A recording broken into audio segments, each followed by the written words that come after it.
하나님께서 오늘 우리에게 주실 말씀은 누가복음 8장 26절부터 39절의 말씀을 대독합니다.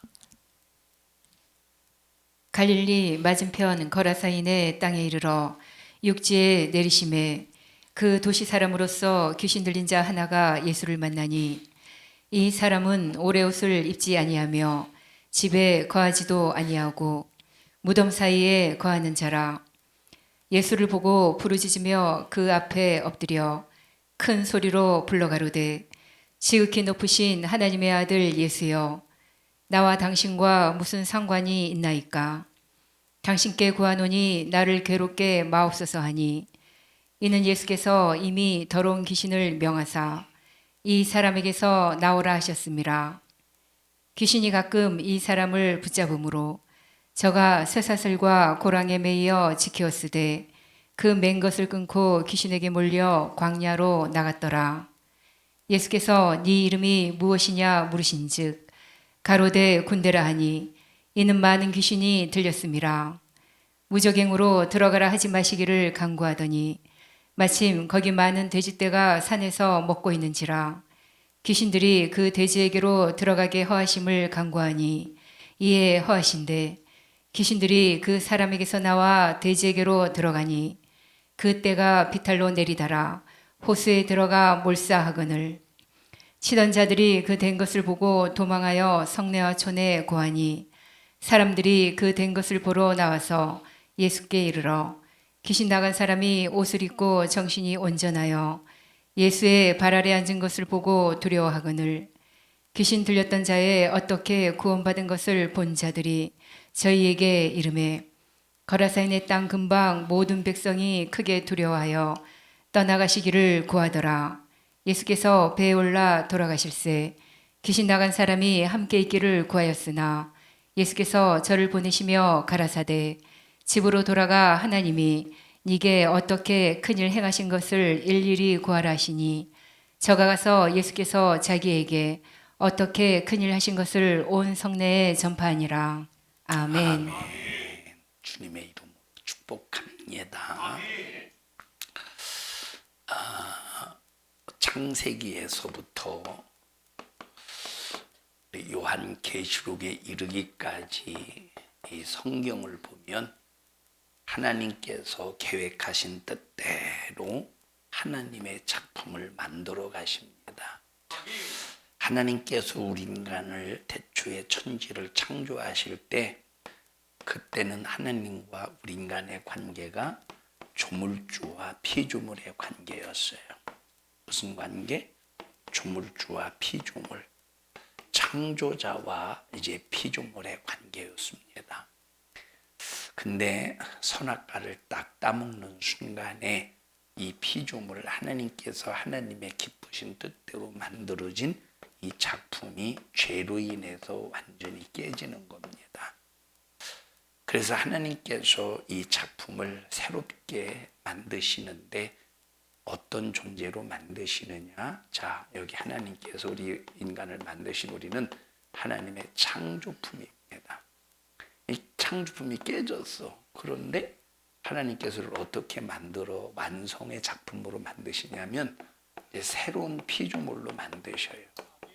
어떤 피조물? 새로운 피조물. 그러니까 하나님께서 하나님의 그 역사 속에서 보니까 하나님께서 인간을 피조물로 만드셨지만 죄로 인해서 깨지는 순간에 그냥 하나님께서 쓰레기처럼 버리신 것이 아니라 그것을 다시 하나님께서 주워다가 그걸 다시 어떻게 만들어요? 새로운 피조물로 만드시는 거예요. 고쳐서 쓰는 게 아니라 우리를 고쳐서 새롭게 만든 것에 고쳐서 우리를 만드시는 것이 아니라 어떻게 만들어요? 옛 것을 완전히 죽여버리고 새로운 피조물로 만드시더라 이 말이에요. 그런데 새로운 피조물로 만들어 가시는 그 과정이 창세기에서부터 요한계시록까지 기록되었다는 거예요. 우리를 어떻게 만드시느냐라고 할 때 그 시점을 우리가 이제 구약 성경과 신약 성경으로 구분할 수 있는데 예수 그리스도의 이전의 시대와 예수 그리스도의 이후의 시대로 구분할 수 있어요. 예수 그리스도 이전에는 자 하나님께서 인간을 지으실 때 조물주와 피조물의 관계로 이렇게 이제 우리 인간을 지으셔서 만드셨지만 죄로 인해서 깨졌어요. 하나님께서 아브라함을 부르셨어요. 하나님께서 아브라함을 무엇으로 쓰시느냐? 종으로 쓰십니다. 뭘로 쓰셔요? 종으로 쓰시는 거예요. 그래서 자 종으로 쓰실 때 그럼 이건 뭘 말해주느냐? 하나님과 인간과의 관계는 어떤 관계냐? 종과 주인의 관계라 이 말이에요. 자 그러면 종은 시키는 대로 해야 됩니다. 주인이. 자 그러다가 하나님께서 야곱이를 통해서 무엇을 조성하시느냐? 이스라엘이라는 나라를 조성하셔요. 그래서 하나님께서 이때부터 하나님과 또 인간과의 관계를 어떤 관계로 이렇게 이제 만드셨느냐면 왕과 백성의 관계, 왕과 백성의 관계. 하나님께서 인간의 관계를 점점 발전시키시죠. 처음에는 조물주와 피조물의 관계, 두 번째는 주인과 종의 관계, 세 번째는 왕과 백성의 관계. 자 그러다가 이제 예수님께서 이 땅에 오셔서 그런데 보니까 이때는 피조물의 관계 그리고 피조물의 관계가 깨졌어요. 그 다음에 종의 관계, 이 야곱의 관계. 이때는 하나님과 무엇으로 인간들이 거래했느냐면 제사로 거래했어요. 제사는 무엇을 잡아서 하나님을 만나죠? 짐승을 잡아서 짐승의 피로 하나님을 예배하는 것이 제사입니다. 근데 예수님이 이 땅에 오셔서 자 제사를 통해서 짐승을 잡아서 피 흘리는 제사를 통해서는 인간에게 죄가 남아 있어요. 여전히 자 다시 말하면 이 죄가 완전히 없어졌어요. 여전히 그 죄가 똑같이 있어요. 똑같이 있어요. 해결받은 죄가 아니에요. 그런데 하나님께서 용서해 주셨을 뿐이에요. 다시 말하면 죄가 그대로 있는 상태에서 어떤 상태야? 용서해 주신 상태예요. 죄가 있는 상태에서 A라는 사람이 구약시대는 A라는 사람이 잘못을 했어요. 근데 이 사람들이 이제 성막에 와서 짐승을 잡아서 피 흘렸어요. A라는 사람이 B라는 잘못을 했어요. A라는 사람이 B라는 잘못을 했어요.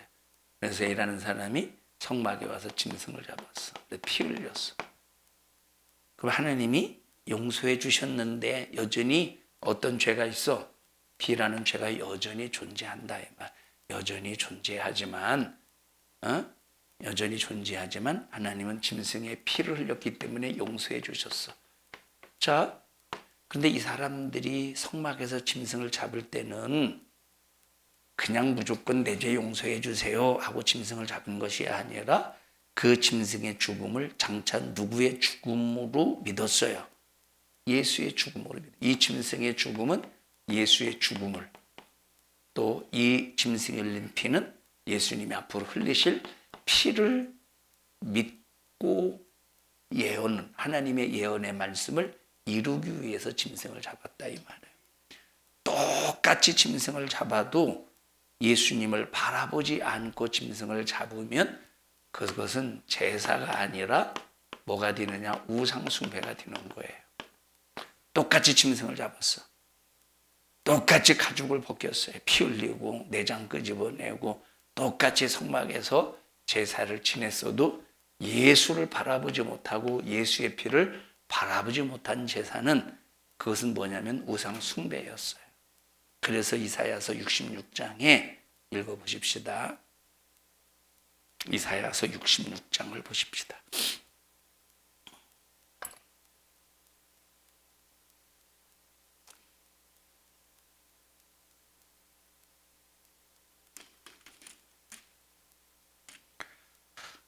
이사야서 66장 3절 보십시다. 시작.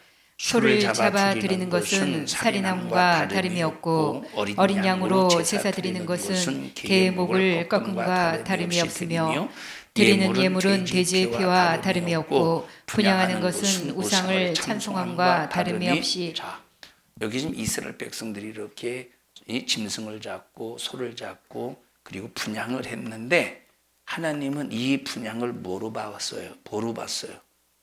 우상 숭배로 본 거. 그러면 이 사람들이 제사할 때 하나님을 향해서 한 거예요? 이방신에게 한 거예요?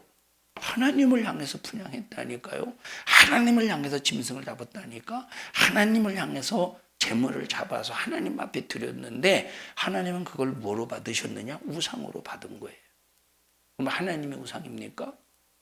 다시 말하면 너희들이 드리는 제사는 내게 하는 게 아니야. 분명히 이들은 하나님께 제사했는데 하나님은 너희들이 하는 제사는 내게 한 게 아니야. 우상에게 한 거지. 그러면 왜 이들이 하나님을 겨냥해서 제사했는데 하나님은 그들의 제사를 왜 우상으로 받으셨느냐? 왜 우상으로 우상 숭배로 보셨느냐? 하는 것은 뭐가 없어서 예수의 피가 없었어요. 예수의 피를 바라보지 못했어요. 여러분 이스라엘 백성들이 예수를 믿었다고 안 믿었다고? 이스라엘 백성들이 구약시대 예수님 이 땅에 오시기 전에 예수님을 믿었어요? 안 믿었어요? 믿었다 이 말이에요. 믿었는데 어떤 분으로 믿었느냐? 장차 오셔서 우리의 죄를 해결하실 분으로 믿었어. 미래 완료형으로 믿었다 이 말이에요. 미래 앞으로 오셔서 나를 대신해서 피 흘려 죽으실 구세주로 믿었어요. 장차 오실. 자, 그러니까 이 사람들이 하나님 앞에 제사를 드릴 때는 그저 그냥 죄를 용서해 주신 것이지 죄를 완전히 없이 하진 않은 거예요. 그런데 예수님이 오셨어요.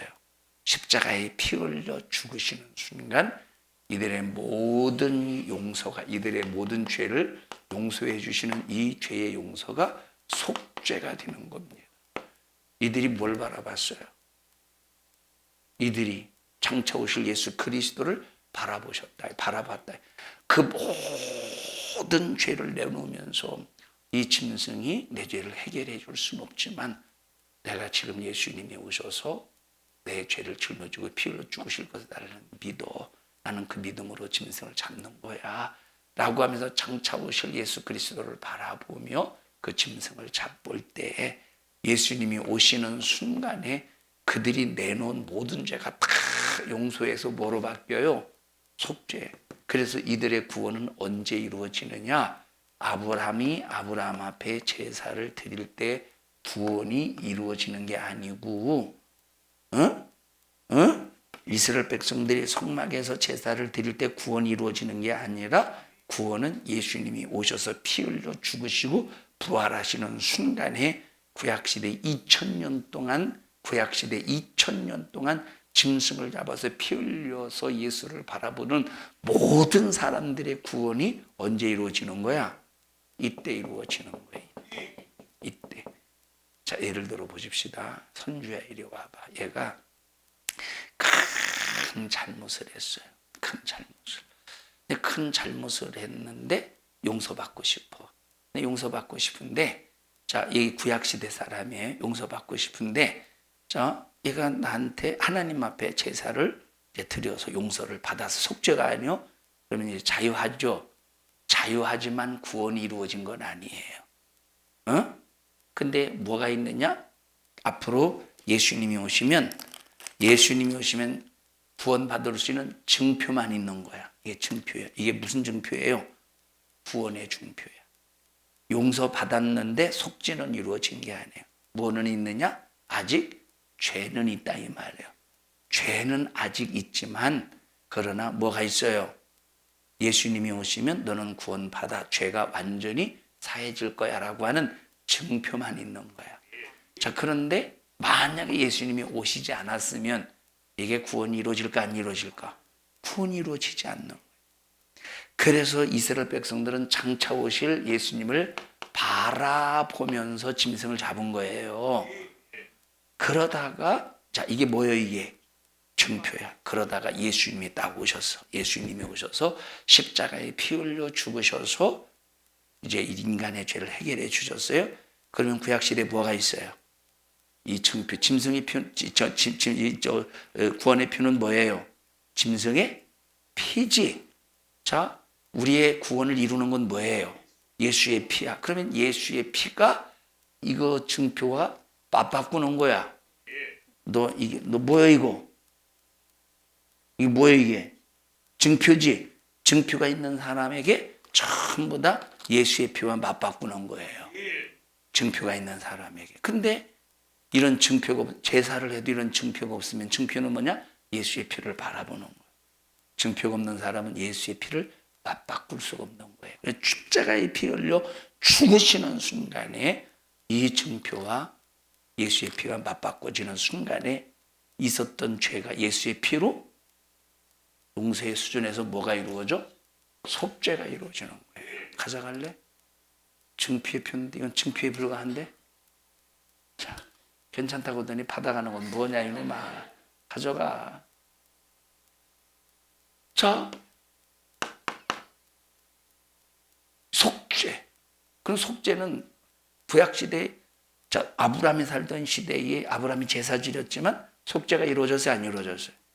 용서. 용서는 뭐냐면, 용서는 네가 죄를 범했는데 용서받았어요? 다시 또 죄를 범하면 그 죄를 적용시킬 수 있는 것이 용서의 수준이에요. 얘가 잘못했어. A라는 사람이 잘못했어. 아유, 잘못했어. 용서해 주세요. 알았어. 다시는 그러지 마.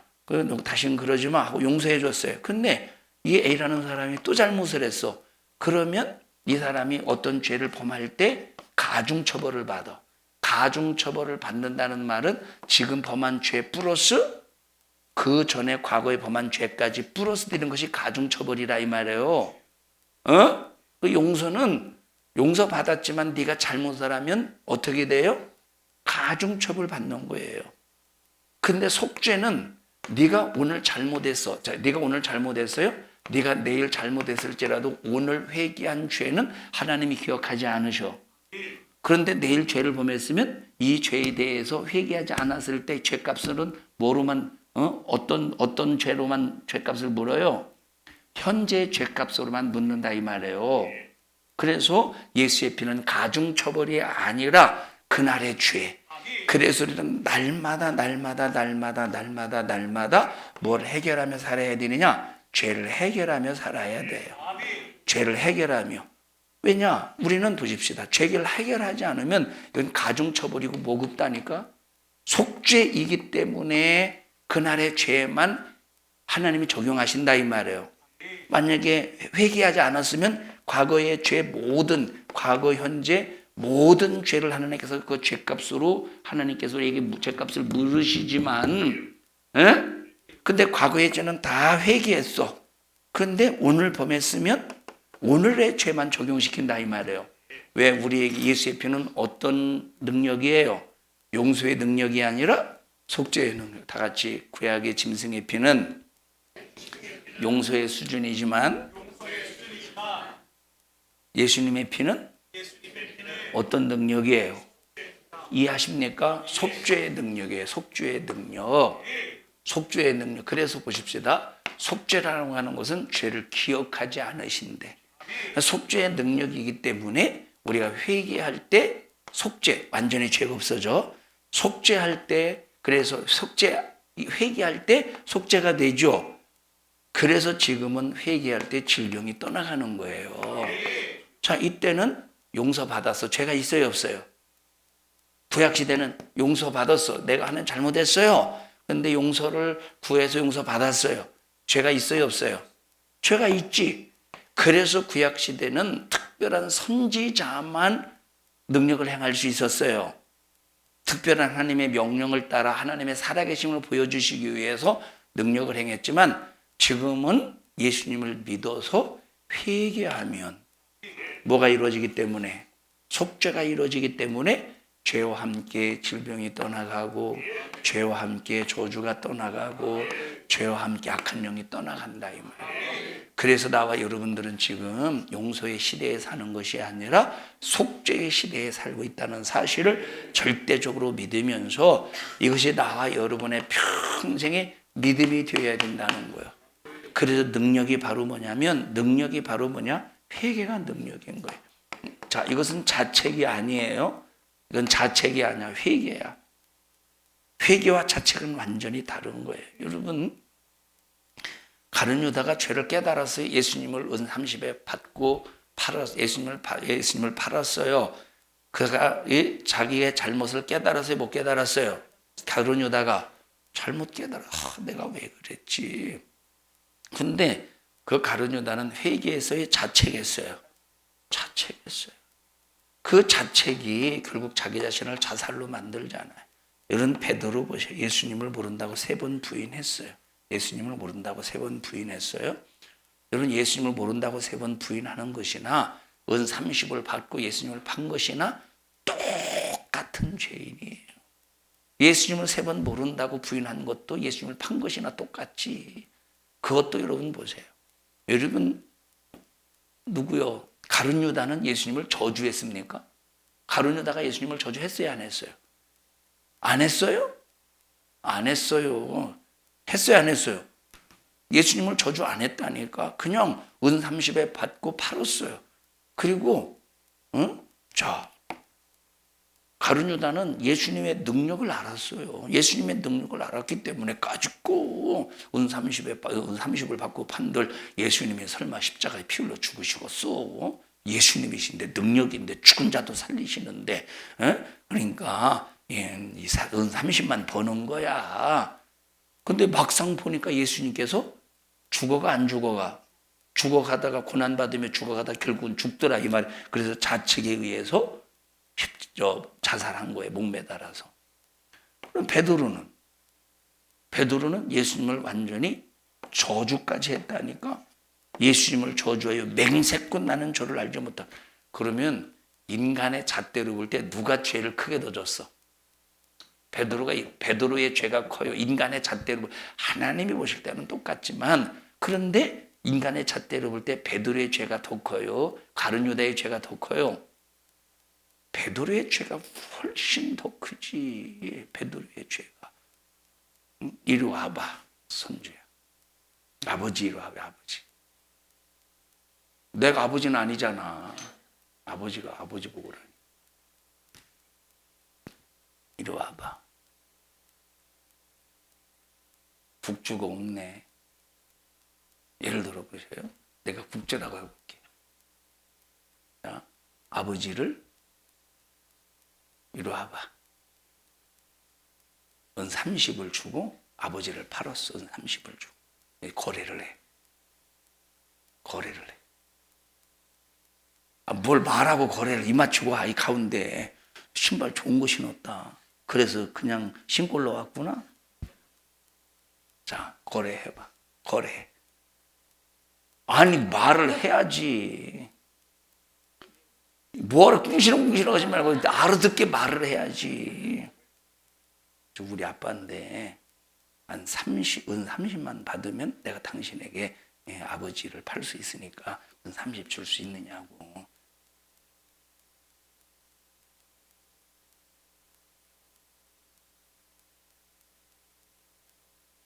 야, 사람이 말을 잘해야 팔리지. 부끄러워. 팔았어요. 이 죄가 더 크겠어요? 아니면 내가 물어봐. 아느냐고. 너 예수의 제자 아니더냐고. 강승철의 제자가 아니더냐고 물어봐. 저주하고 맹세코 아니라고. 그럼 뭐가 기분 나쁘겠어? 뭐 똑같이 기분 나쁘겠지만 막 예수님의 저주를 퍼붓는다니까. 이 싸가지 바가지 막 해가면서 저주를 퍼부을 때 어느 죄가 더 크겠느냐니까. 들어가요. 여러분, 가룟 유다는 그래도 뭐 까짓거 내가 이렇게 은 30을 판들 예수님이 죽으시고서 능력 있는 분인데, 그래 혹시 능력 있는 분인데 죽으시고서 죽는다고 생각하지 않았다 이 말이에요. 응? 그러니까 막상 예수님이 죽었네 팔고 나니까, 그러니까 결국 자살하고 마는 거예요. 근데 베드로는 완전히 저주했다니까. 그런데 베드로는 자책했습니까? 회개했습니까? 베드로는 회개했다니까. 그 회개가 능력이에요. 자책이 능력이 아니라. 그러면 자책은 뭐냐? 회개는 뭐냐? 예수의 피를 붙잡고 잘못했습니다. 주님 이 죄를 용서해 주시고 이 죄가 다시는 주님의 기억 속에서 기억나지 않도록 예수의 피로 깨끗이 씻어주세요 하고 예수의 피를 100% 의지하는 거예요. 회개만이 귀신을 쫓아낼 수. 그러니까 회개하지 않고 여전히 죄가 있는 상태 속에서 예수님의 이름으로 명령하노니 귀신아 떠나가라, 질병아 떠나가라 해보셔요. 절대 안 떠나간다는 거예요. 손자 다시 한번 나와봐. 예를 들어 보십시다. 얘가 이제 예를 들어서 제가 귀신 역할을 할게요. 얘가 이제 귀신을 쫓아내. 아직 근데 죄를 이제 졌어. 죄를 아직 회개하지 않았어. 그리고 귀신을 몰아내봐. 귀신아 떠나가라. 네가 침 뱉으면 안 되지 마. 귀신아 떠나가라 해봐. 떠나가 해봐. 침만 뱉는다니까. 이해하셔요? 무슨 소리인지? 자, 다시 얘가 죄가 있어. 회개하지 않았어. 그리고 귀신을 몰아냈다고 해. 쫓아냈다고 해보세요. 그러면 그 귀신 들린 사람은 나를 이 귀신 들린 사람은 얘를 얕잡아 보고서 두려워하겠어요. 두려워하지 않는, 얕잡아 본다니까. 그냥 귀신아 떠나가라 봐. 떠나가라 해봐. 얕잡아 본다니까. 그래서 그래서 조롱하지 않고서 그래서 그 조롱의 최절정으로 침을 뱉는 거예요. 근데 회개했어. 뭐가 있어? 예수의 피가 있어. 예수의 피 앞에 마귀는 불법자야. 그러면 떠나가라 할 때 마귀는 두려워서 떠나가게 된다니까. 들어가. 그러면 최고의 능력은 뭐예요? 회개하는 삶이 최고의 능력이에요. 그래서 우리는 아침에 일어나서부터 저녁에 잠들 때까지 아침에 일어나서 하나님 오늘 한 날도 눈으로 입술로 귀로 생각으로 마음으로 행동으로 범하지 않게 해주세요. 저녁에 잠들면서 하나님 눈으로 입술로 귀로 생각으로 마음으로 범한 죄를 용서해 주세요. 회개가 최고의 능력이라는 거예요. 오늘 지금은 우리를 하나님께서 속죄의 은혜로서 우리를 이제 어떤 관계가 되었느냐? 자, 여기는 처음에는 피조물과 창조자와 피조물의 관계, 종과 주인의 관계, 왕과 백성의 관계. 이때는 예수의 피로 완전히 신분을 바꿔버리는 거예요. 완전히 신분, 하나님 아버지와 자녀의 관계예요. 자, 그러면 아버지와 자녀의 관계는 무엇으로 이루어지는 관계냐? 믿음으로 이루어지는 관계예요. 뭘로 이루어지는 관계야? 믿음. 오직 믿음. 이거는 내가 하나님의 자녀가 되었다는 것은 절대 행위가 여기 0.00001% 들어가지 않는 거예요. 내가 하나님의 자녀가 되는 것은 100% 믿음으로 되는 거예요. 믿음으로 이루어지는 거예요. 자, 그러면 우리가 하나님의 자녀가 되었다고 다 된 겁니까? 아니요. 하나님이 우리를 만들어 가시고자 하시는 최종적인 작품이 있다 이 말이에요. 자, 여기 피조물, 하나님께서 창조자와 피조물의 관계, 이것이 하나님께서 만드시기 위한 최종적인 작품이 아니라 이 말이에요. 자, 주인과 종의 관계, 이것이 최종적인 작품이 아니라 이 말이에요. 우리를 백성으로 만드는 것, 최종적인 작품이 아니라는 거예요. 우리를 하나님의 자녀 만드는 것, 이것이 최종적인 작품이 아니라는 거예요. 그러면 우리를 최종적인 작품으로 만드는 것이 바로 뭐냐면 예수님은 신랑이요, 우리를 신부로 삼는 거야. 이것이 우리의 최종적인 작품이야. 그러면 자, 여기 지금 하나님의 자녀가 되는 것은 뭘로 이루어지는 거예요? 믿음으로 이루어지는 거예요. 뭐로 이루어지는 거야? 믿음으로 이루어지는 거예요. 그러면 이 신부는 믿음으로 이루어지는데, 신부도 믿음으로 이루어지는데 여기에 뭐가 더해져야 됩니까? 뭐가 더해져야 되냐? 여기에는 뭐가 더해져야 돼? 행위가 더해져야 되는 거예요. 신부가 되려면 뭐가 더해져야 돼요? 자, 무슨 행위? 신랑을 향한 정조를 지키는 행위. 뭐의 행위? 신부를 향한, 신랑을 향한 정조의 행위. 순결을 지켜내는 거예요. 순결을 뭐를 지켜내는 거예요? 순결을. 자, 여러분 보셔요. A라는 사람이 자, A라는 사람과 B라는 사람이 결혼을 했어요. A는 신랑이야, B는 신부예요. 자, 그런데 B가 신랑을 만나기 전까지는, 자, B가 이 신랑을 만나기 전까지는 다른 남자와 뭐 이렇게 만나볼 수 있어요, 없어요? 만나볼 수 있죠. 그래서 이 사람이 나랑 결혼을 해도 될까? 만나볼 수는 있죠. 편지를 주고받을 수 있어요, 없어요? 주고받을 수 있죠. 편지도 주고받을 수도 있고 만날 수도 있고. 자, 그런데 만나다 보니까 이 사람은 이게 나랑 같이 살면 안 되겠어, 여러 가지로 안 맞아. 그래서 그 사람을 이제 그 사람과 헤어졌어요. 자, 그 다음에 근데 이제 편지는 혹시 몰라서 가지고 있어. 근데 그 A를 만나서 내 남자다 하고 결혼을 했어요. 그러면 과거에 가지고 있었던 편지를 계속 간직할까요? 버릴까요? 버려요. 그리고 과거의 남자를 생각해요? 안 해요? 안 한다니까. 이게 신랑과 신부의 관계이듯이, 자, 만약에 편지를 그냥 가지고 있어. 과거에 헤어졌던 남자애가 편지를 계속 가지고 있어요. 그러면 정조를 지키는 거예요? 유린시키는 거예요? 왜 갑자기 주여하고 한숨을 내쉬듯이 편지 다 버려요? 왜 같이 주여가 나와? 그래서 아멘, 주여도 잘해야 돼. 자, 뭔 얘기다 말았어? 그러면 그러니까 다 버려. 다그치지 마. 편지 버리라고. 이미 다 없는데 그냥 왜 내가 말한 거니까. 무슨 얘기다 말이야. 믿음의 종주를 지켜야 돼. 누구만 바라봐야 돼? 오직 예수만 바라봐야 돼. 오직 예수님만. 두 번째는 하나님의 말씀에 순종하는 삶을 살아야 되는데, 이 순종이 바로 뭐냐면 천국의 가풍을 몸에 익히는 거예요. 천국의 풍속을 몸에 익히는 거예요. 이것이 신부해야 될 일이에요. 그럼 네가 지금, 자, 그래서 보십시다. 예정론이라는 게 있잖아요. 예정론. 이미 다 구원받을 사람들이 예정이 되어 있다는 것이 예정론이에요. 그런데 만약에 너 예정론이라고 해서 네가 구원받았다고 해보자. 그러면 너를 봐봐. 지금 너를 봐봐. 너를 볼 때 신부로 만들어져 가고 있어? 그럼 신부로 만들어져 가는 것은 믿음 하나로만 만들어지는 거예요? 뭐가 있어야 돼?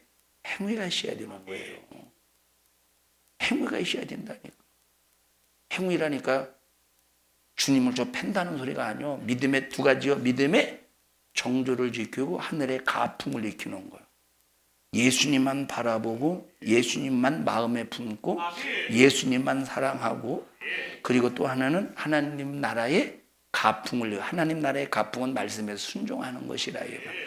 신부의 믿음은 반드시 예수 그리스도를 향한 정조 믿음과 하나님 아버지의 말씀에 순종을 통해서 이루어지는 거예요. 이게 신랑과 신부의 관계라니까. 여러분, 그런데 오늘날 많은 교회에서 무엇만 강조해요?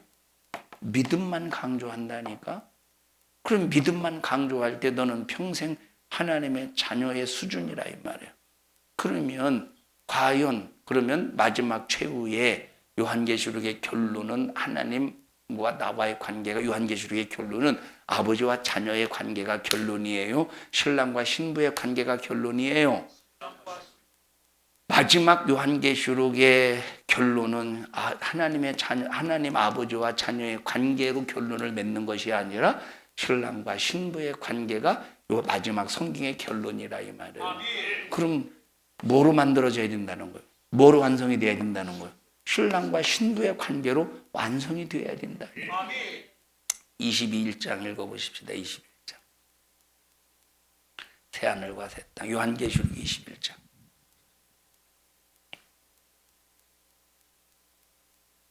1절부터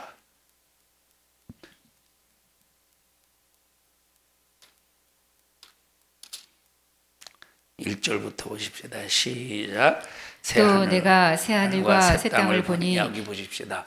새하늘과 새 땅을 봤다는 말은 뭐가 있었다는 거예요? 과거에 새의 반대는 뭐요? 새의 반대는 새의 반대는 옛 또는 구, 옛구자 해서 그러면 새 하늘과 새 땅이 있다는 건 뭐가 있다는 거예요? 옛 하늘과 옛 땅이 있다는 거예요. 구 하늘과 구 땅이 있다는 거예요. 그러니까 옛 하늘, 옛 땅은 다 없애버렸대. 싹 다 없애버렸대. 그래서 자 주인의 이렇게 피조물에 다시면 창조자가 피조물의 관계도 없애버리시고 주인과 종의 관계도 없애버리시고 왕과 백성의 관계도 없애버리시고 하나님 아버지와 자녀의 관계도 없애버리시고 이제는 새 하늘과 새 땅에서 어떤 관계가 이루어지는가를 봤더니 그 다음에 다시 읽습니다. 시작. 또 내가 새 하늘과 새 땅을 보니 처음 하늘과 처음 땅이 없어졌고 바다도 다시 있지 않더라. 또 내가 봄에 거룩한 성 새 예루살렘이 하나님께로부터 하늘에서 내려오니 그 예비한 것이 신부가 남편을 위하여. 자, 여기 거룩한 성이래요. 거룩한 성과 새 예루살렘은 같은 개념이에요? 다른 개념이에요? 거룩한 성과 새 예루살렘은 2절 보십시다. 시작. 또 내가 봄에 거룩한 성 새 예루살렘이. 자, 거룩한 성과 새 예루살렘은 같은 개념이에요? 다른 개념이에요? 같은 개념이야. 새 예루살렘 성이, 새 예루살렘이 어떤 성이래? 거룩한 성이래. 거룩한 성이래. 내가 예수님을 믿고 구원받았다고 거룩한 사람입니까? 누구를 거룩하다고 말하느냐? 신부를 거룩하다고 그러는 거예요. 하나님의 자녀를 거룩하다고 합니까? 아니요, 신부를 거룩하다고 그러는 거예요. 다시 물어볼게요. 하나님의 자녀를 거룩하다고 그래요? 신부를 거룩하다고 그러는 거예요. 그런데 여기 거룩한 성 새 예루살렘이래. 거룩한 성 새 예루살렘이래. 그리고 자, 이 거룩한 성 새 예루살렘이 누가 누구를 위해서 단장한 것 같대? 신부가 신랑을 위해서 단장한 것 같대. 그러면 새 하늘과 새 땅이 임했어요? 새 하늘과 새 땅이 임하면서 뭐가 없어져? 옛 하늘과 옛 땅이 없어졌어요. 그런데 새 하늘과 새 땅이 임하는 걸 봤더니 하늘에서 뭐가 내려오더래요? 거룩한 성 새 예루살렘이 하늘에서 내려오는데 그 거룩한 성 새 예루살렘을 보니까 누가 누구를 위해서 단장한 것 같대? 신부가 신랑을 위해서 단장한 것 같더래 이 말에. 그러면 결과 다시 말하면 창세기에서 창조자와 피조물의 관계가 뭐로 마감해? 하나님의 자녀와 아버지와의 관계로 마감합니까? 신랑과 신부의 관계로 마감하는 거예요. 그 우리를 뭐로 만들어 가야 돼? 신부로 만들어 가야 돼. 그럼 신부로 만들어 가려면 믿기만 하면 믿음으로만 가능한 거예요. 반드시 행함이셔야 돼. 정조를 지켜야 되고 하나님 말씀의 순종을 통해서 가풍을 일으켜야 되는 거예요. 하나님 천국에 가풍을 일으켜야 되는 거예요. 자, 그러면 여기서 새 예루살렘이 도대체 뭐냐 이 말이에요. 거룩한 성이래. 그 다음에 3절 보십시다. 시작. 내가 들으니 보좌에서 큰 음성이 나서 가로되 보라 하나님의 장막이 사람들과 함께 있음에 하나님이 저희와 함께 거하시리니 저희는 하나님의 백성이 되고 하나님은 친히 저희와 함께 계셔서 모든 눈물을 그 눈에서 씻기심에 다시 사망이 없고 애통하는 것이나 곡하는 것이나 아픈 것들이 다시 있지 아니하리니 처음 것들이 다 지나갔음이로라. 보좌에 앉으신 이가 가라사대 보라 내가 만물을 새롭게 하노라 하시고 또 가라사대 이 말은 신실하고 참되니 기록하라 하시고 또 내게 말씀하시되 이루었도다. 나는 알파와 오메가요 처음과 나중이라. 내가 생명수 샘물로 목마른 자에게 값없이 주리니 이기는 자는 이것들을 유업으로 얻으리라. 여기 신부에게 주어진 어마어마한 영광이 있죠. 이걸 누구에게 주신대? 이걸 누구에게 주신대? 이기는 자에게 주신대. 7절 시작. 이기는 자는 이것들을 유업으로 얻으리라. 누구에게 주신대? 그럼 이기는 자가 누구야? 자녀요? 신부요? 신부라니까. 이겨야 주신대. 그래서 우리는 믿음으로 하나님의 자녀가 되었다면 행함으로 믿음의 종주를 지켜야 된다 이 말이에요. 행함으로 뭐 해야 돼? 믿음의 종주를 지켜야 돼. 자, 그 다음에 보십시다. 저 9절부터 보십시다. 시작. 일곱 대접을 가지고 마지막 일곱 재앙을 담은 일곱 천사 중 하나가 나와서 내게 말하여 가로되 이리 오라. 내가 신부 곧 어린 양의 아내를 자, 네게 누구를 보이리라. 보여주신대요. 그러면 도대체 여기서 어린 양의 아내가 누구냐는 거예요. 어린 양은 누구예요? 신랑 대신 예수시라 이 말. 내가 어린 양의 아내를 보여줄게. 이리 와봐. 내가 어린 양의 아내를 보여줄게.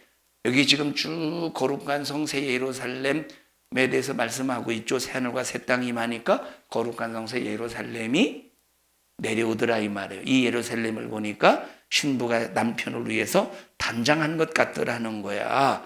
자, 하나님의 장막이 사람들과 함께 있는데 하나님이 저희와 함께 거하시리니 저희는 하나님의 백성이 되는데, 그럼 여기서 말하는 이 백성은 저희가 하나님의 백성이 된다고 할 때 이 백성은 자녀로서의 백성일까요?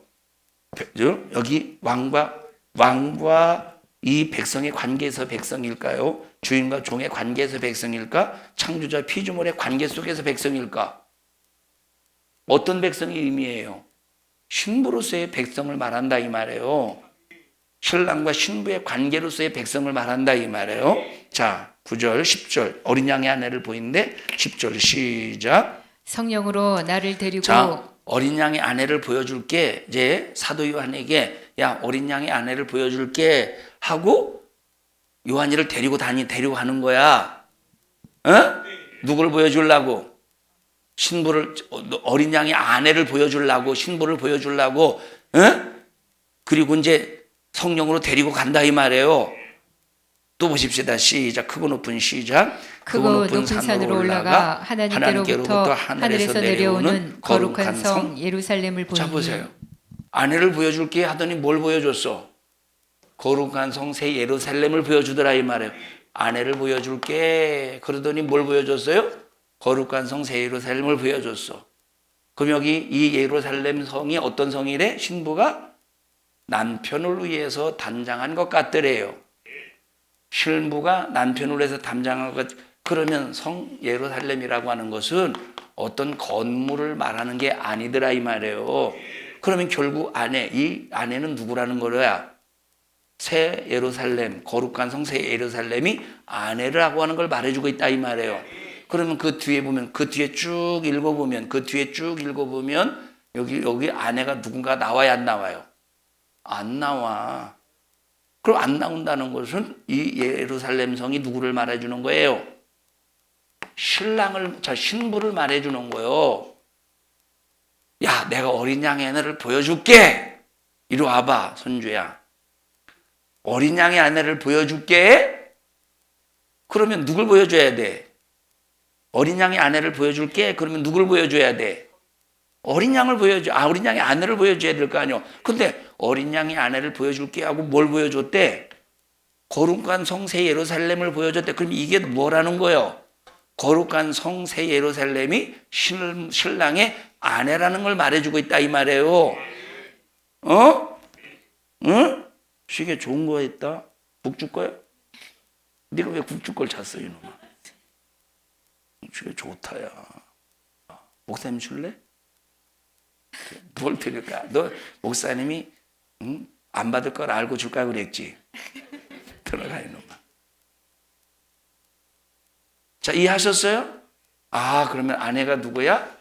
그래서 이 성 예루살렘이 어린 양 아내인데 이 거룩한 성 예루살렘은 예수님을 위해서 신부가 준비된 그 거룩함이라 이 말이에요.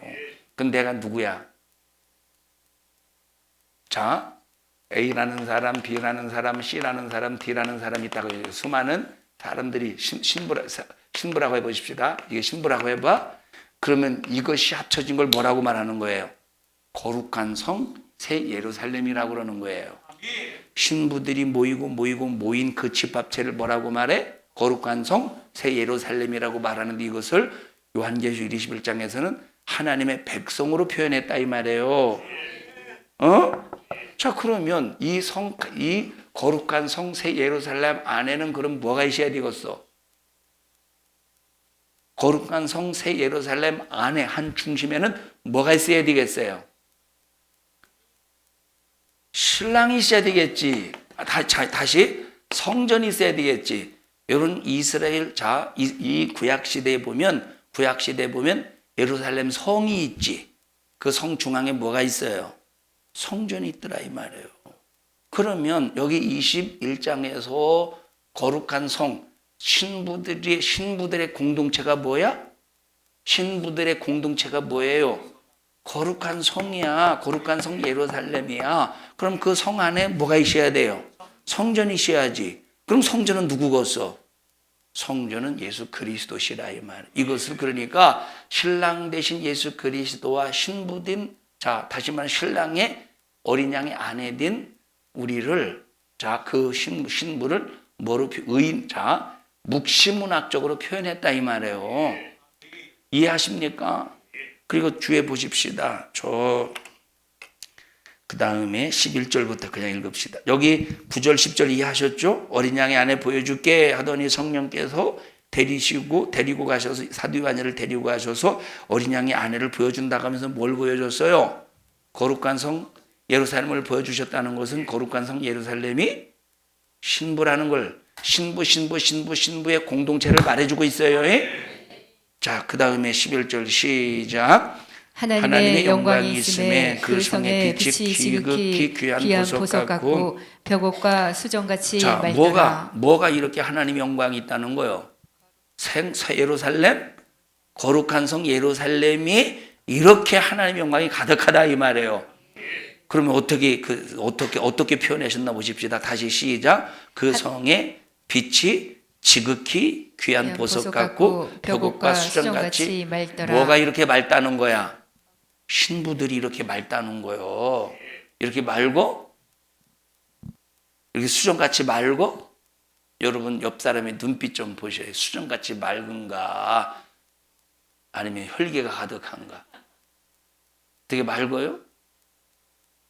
응? 근데 강정희 집사님 일주일 사이에 많이 여유해졌네. 어디 다이어트 했어요? 뺏어 먹은 거 아니요 혹시? 자, 그 다음에 시작. 크고 높은 성곽이 있고 12문이 있는데 문에 12천사가 있고 그 문들 위에 이름을 썼으니 이스라엘 자손 12지파의 이름들이라. 여기 성 예루살렘을 보니까 굉장하네. 왜 수정이 있고 막 그리고 또 12문이 있는데 그 문에 뭐가 있대? 누구의 이름? 12지파의 이름이 있대. 그러면 이스라엘이 12지파라는 건 이때 당시에 12지파의 이름을 말합니까? 아니라 이 말이에요. 신부의 이름이라는 거야. 그 다음에 시작.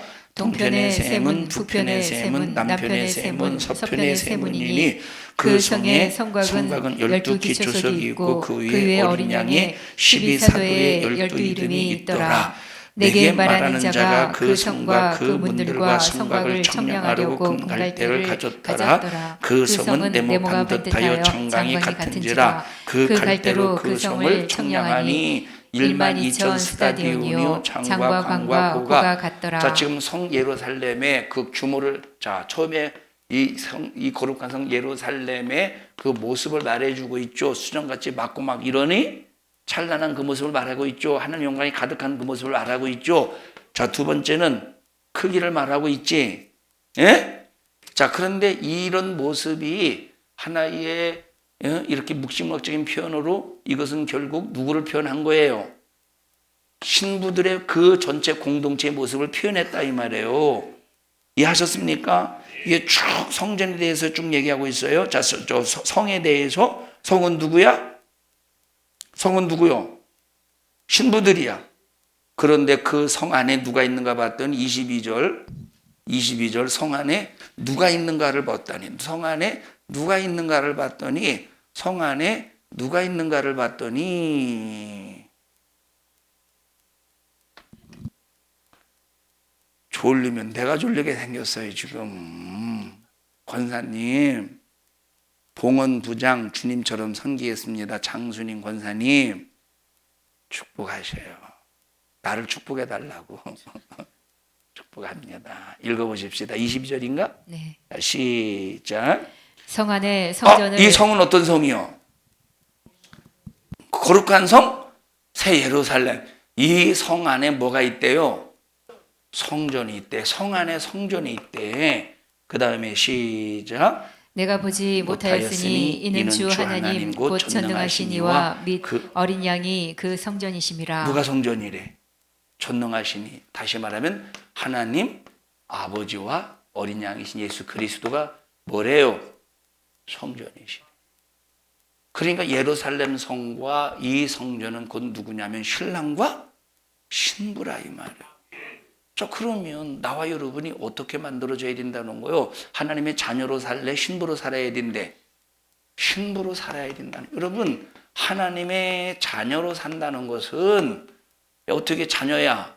아버지 자녀야? 저 강승철 집사님 자녀야? 아니요, 너?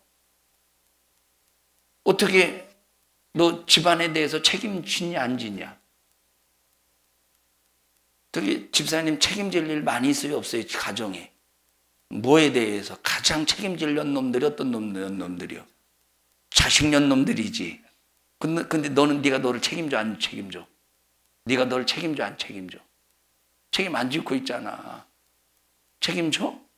뭐 먹을 때 네가 알아서 책임짓고 먹어? 아니면 엄마 아빠가 먹여서 먹어? 시계 내놔 이놈아. 대답도 못하고. 여러분 봐봐.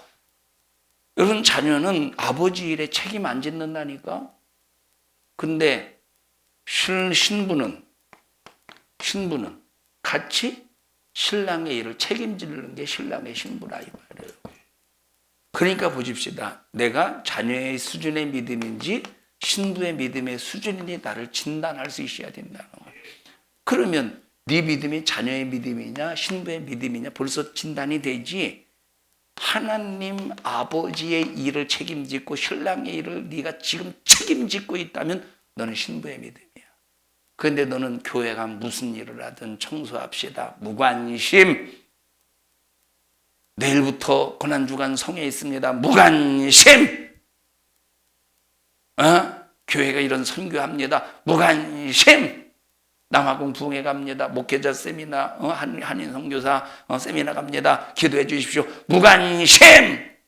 책임이 없어. 그럼 여러분들은 딱 이것부터 진단이 되잖아. 신랑이요, 신부요, 자녀요. 응? 여보세요.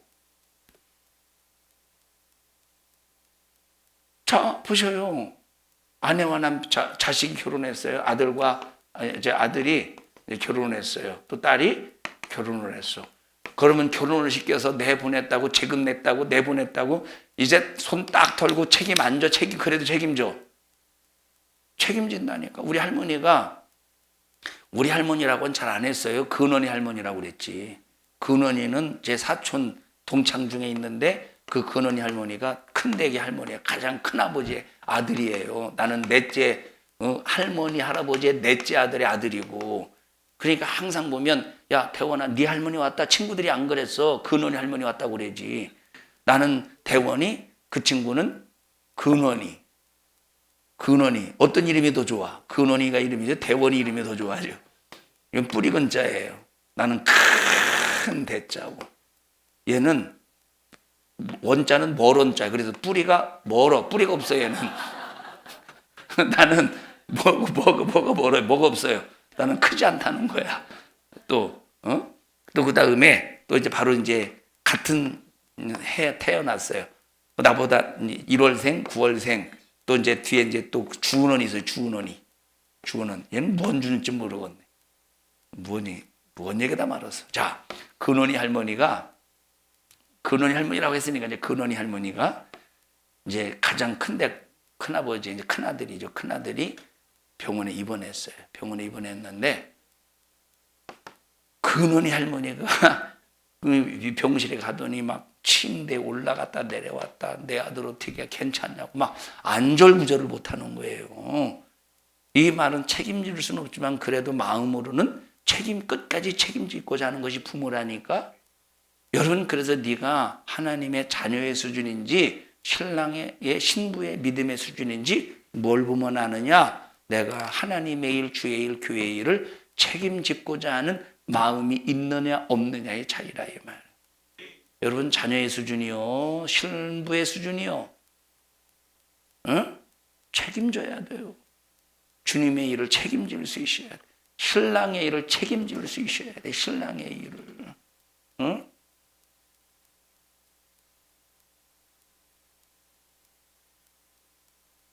자, 신랑의 일을 책임져요? 근데 장순인 권사님 신랑의 일을 책임져요? 신랑이라니까 위원영 집사님을 말하는 게 아니라 하나님 예수 그리스도의 그 일을 책임지려고 몸부림을 치냐니까. 여러분 교회는 그리스도의 몸이래. 교회 머리는 예수님이시래. 그러면 내가 하나님의 신랑의 일을 책임진다는 것은 교회의 일을 얼마나 책임짓느냐는 거. 책가방만 들고 갔다 하는 신자 되지 말고, 네? 우리는 정말로 주님의 일을 책임질 수 있는 사람이 되어야 된다니까. 그래서 네가 주님의 일에 책임을 짓느냐 안 짓느냐의 그 모든 기준은 교회를 통해서 이루어지는. 그래서 우리 신앙생활함에 있어서 교회가 얼마나 중요한지 모릅니다. 어떤 교회를 만나느냐, 그리고 내가 정말로 그 교회에서 신부로서 신랑과 함께 책임을 짓느냐, 대단히 중요한 거예요. 그러니까 오늘날 여러분 보십시오. 오늘날 교리적인 구원, 여러분 이것은 교리적인 구원은 신부를 절대 못 만들어요. 교리적인 구원은 신부를 못 만든다니까. 우리 성도들은 전부 신부가 되어서 신부들끼리 만들어지는 공동체가 새 예루살렘 성이라는 거예요. 거룩한 성 새 예루살렘. 그래서 거룩한 성 새 예루살렘은 신부들의 공동체다. 그 한복판에 뭐가 있대요? 성전이 계신데 그 성전은 하나님 및 예수 그리스도, 신랑 되신 어린 양이신 예수 그리스도가 성전이래. 우리 교회 한복판에 예수님이 계셔요? 우리 교회 한복판에 예수님이 계셔요? 예수님이 계셔야 돼. 내 심령의 한복판에 예수님이 반드시 계셔야 된다. 합심해서 기도할 때 하나님의 자녀의 수준을 훨씬 뛰어넘는 신부의 믿음으로 만들어지게 하여 주시옵소서.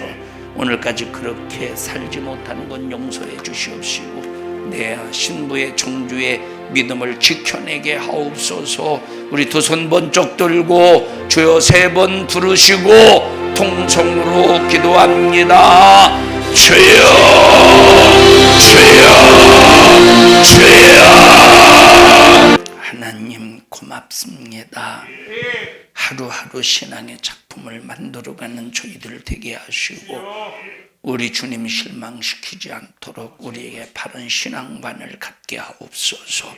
나사렛 예수님의 이름으로 명령하노니 너 믿음을 오해하게 만들고 신앙생활을 아무렇게 하면서도 내가 하나님의 자녀다라고 하는 모든 것으로 퉁치게 만들려고 온갖 방법으로 수작을 부리는 악한 영아, 너는 우리와 우리 교회 성도들을 그리고 우리 모든 성도들의 환경에서 질병, 저주염려, 근심, 걱정 가지고 너 떠나가, 떠나가, 떠나가, 떠나가, 떠나가, 떠나가, 떠나가, 떠나가, 떠나가, 떠나가, 떠나가, 떠나가, 떠나가. 오늘 이 종을 써주셔서 감사합니다. 영광을 받으시옵소서. 예수님 이름으로 기도하옵나이다. 아멘. 하나님 앞에 박수 영광을 드립니다. 주님 감사합니다. 영광 받으시옵소서.